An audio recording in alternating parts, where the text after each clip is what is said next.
ಚಂದವಾಗಿ ಕನ್ನಡ ನಿಮ್ಮೆಲ್ಲರಿಗಿಂತ ಬೆಸ್ಟ್ ಕನ್ನಡ ನಾನೇ ಮಾತಾಡೋದು, ಭಾಳ ಚೆನ್ನಾಗಿ ಮಾತಾಡ್ತೀನಿ. ಆದರೆ ಈ ಓದ್ಬೇಕಾದ್ರೆ ಸ್ವಲ್ಪ ತೊಂದರೆ ಆಗ್ತದೆ. ಆ ವಿಧಾನಸೌಧದೊಳಗೆ ಕೆಲವು ವಿಚಾರದಲ್ಲಿ ಓದಲೇಬೇಕು, ಹಾಗೆ ಭಾಷಣ ಮಾಡೋಕ್ಕಾಗಲ್ಲ. ಹಿಂಗೆ ಓದ್ಬೇಕು, ಆವಾಗ ಕಾಗ್ಬಿಡುತ್ತೆ.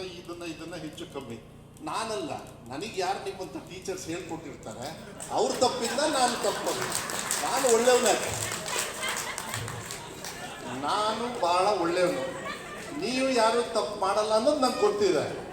ನನಗೆ ಹೇಳ್ಕೊಟ್ಟವ್ರು ರಿಟೈರ್ಡ್ ಆದ್ರಿ ಈಗ. ಸೊ ನೀವೇನು ತಲೆ ಕೆಡಿಸ್ಕೊಳಕ್ಕೆ ಹೋಗ್ಬೇಡ್ರಿ, ಅವ್ರು ಯಾರು ಪಾಠ ಹೇಳ್ಕೊಡಲ್ಲ, ಅವ್ರನ್ನೆಲ್ಲ ರಿಪೇರಿ ಮಾಡೋದು ನನ್ನ ಕೆಲಸ. ಈಗ ನಂತರ ತಪ್ಪು ಓದಬಾರ್ದು ಅಂತಲೇ ನಿಮ್ಮಂಥ ಟೀಚರ್ ಕೈಯಲ್ಲಿ ಅಂಥ ಮುದ್ದು ಮಕ್ಕಳಿಗೆ ಒಳ್ಳೆ ಕನ್ನಡನ ಹೇಳ್ಕೊಡ್ತಾರೆ. ಇಷ್ಟೇ. ನನಗೆ ತಪ್ಪು ಹೇಳ್ಕೊಟ್ಟು ನೀವು ತಪ್ಪು ಮಾಡಿ ನಾನು ಪುಕ್ಷಣೆ ವಿಧಾನಸೌಧದೊಳಗೆ ಬಯಸ್ತೀನಪ್ಪ. ನಿಮ್ಮ ಥರ ನೀವನ್ನಲಿಲ್ಲ, ನೀವೇನು ಬೇಜಾರು ಮಾಡ್ಕೊಳಕ್ಕೆ ಹೋಗ್ಬೇಡಿ. ನೀವ್ಯಾರು ತಪ್ಪು ಮಾಡಲ್ಲ ಅಂತ ಗೊತ್ತು. ಅದೇನಾಗ್ತದೆ, ನಗದು ಇದೆಲ್ಲ ಇರ್ತದೆ.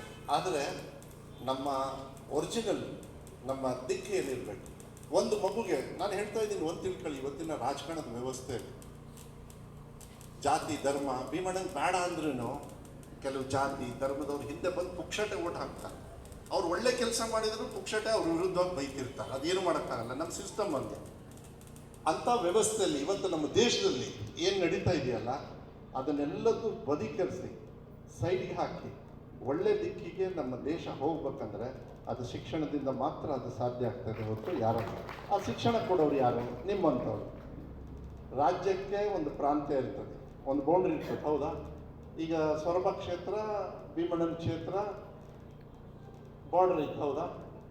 ರಾಜ್ಯಕ್ಕೆ ಬಾರ್ಡರ್ ಐತೆ, ಭಾಷೆಗೆ ಬಾರ್ಡರ್ ಐತೆ, ದೇಶಕ್ಕೆ ಬಾರ್ಡರ್ ಐತಿ, ಎಲ್ಲದಕ್ಕೂ ಬಾರ್ಡರ್ ಇದೆ. ಶಿಕ್ಷಣಕ್ಕೆ ಒಂದಕ್ಕೆ ನೀವು ಬಾರ್ಡ್ರೇ ಇರೋದಿಲ್ಲ. ಅದನ್ನು ಫ್ರೀಯಾಗಿ, ಅದನ್ನು ಯಾರೂ ಕದಿಯೋಕ್ಕೂ ಆಗಲ್ಲ. ಅದನ್ನು ನಿಮ್ಮಂಥವ್ರು ಕೊಡಬೇಕು, ನಾವು ಪಡ್ಕೋಬೇಕು. ನಾವು ಅದಕ್ಕೆ ನಾನು ಹೇಳಿದ್ದು, ಯಾವಾಗಲೂ ಕೂಡ ಶಿಕ್ಷಣವನ್ನು ಕೊಡ್ತಕ್ಕಂಥ ವ್ಯವಸ್ಥೆಯಲ್ಲಿ ಒಳ್ಳೇದಾದರೆ ನನಗನ್ಸುತ್ತೆ ದೇಶ ಒಳ್ಳೆ ರೀತಿಯಲ್ಲಿ ಇಂಪ್ರೂವ್ ಆಗ್ತದೆ. ನಿನ್ನೆ ನೀವ್ಯಾರು ಬರಲಿಲ್ಲ ಟೀಚರ್ಸ್, ಭಾಳ ಒಂದು ಅದ್ಭುತವಾಗಿರ್ತಕ್ಕಂಥ ಒಂದು ಅಭಿನಂದನಾ ಕಾರ್ಯಕ್ರಮವನ್ನು ಸರ್ಕಾರಿ ಪ್ರಾಥಮಿಕ ಶಿಕ್ಷಣ ವೃಂದದವರು ಭಾಳ ದೊಡ್ಡ ಮಟ್ಟದಲ್ಲಿ ಇಡೀ ರಾಜ್ಯದಿಂದ ಬಂದಿದ್ದರು.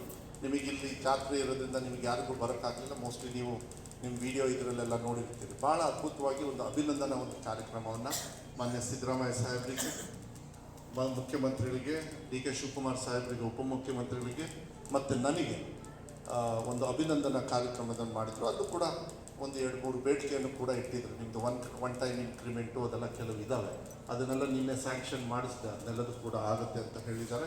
ಮತ್ತು ಕೆಲವು ನಿಮ್ಮ ಪ್ರಮೋಷನ್ಸು, ನಿಮ್ಮದು ಬೇರೆದು ಏನಿದೆ ಅದೆಲ್ಲದೂ ಕೂಡ ಒಂದು ಹಂತಕ್ಕೆ ತರ್ತಕ್ಕಂಥ ಒಂದು ಕೆಲಸವನ್ನು ನಾವು ಮಾಡ್ತೀವಿ. ಈಗ ಭೀಮಣ್ಣವ್ರು ಮಾತಾಡಬೇಕಾದ್ರೆ, ಯಾಕೆಂದರೆ ತಾವೆಲ್ಲರೂ ಕೂಡ ಇರೋದ್ರಿಂದ ತಮಗೆ ಅನ್ವಯ ಆಗಲಿಲ್ಲ ಅಂದ್ರೂ ಮಾಧ್ಯಮದವ್ರು ಇರೋದ್ರಿಂದ ಭೀಮಣ್ಣವ್ರು ಹೇಳಿದ್ರಪ್ಪ, ಈಗ ರೂಮ್ಸ್ ಬಂದಿದ್ದಾವೆ, ಮತ್ತು ನಾನು ಇನ್ನೂ 14 ರೂಮ್ ಕೊಟ್ಟಿದ್ದೀನಿ. KPS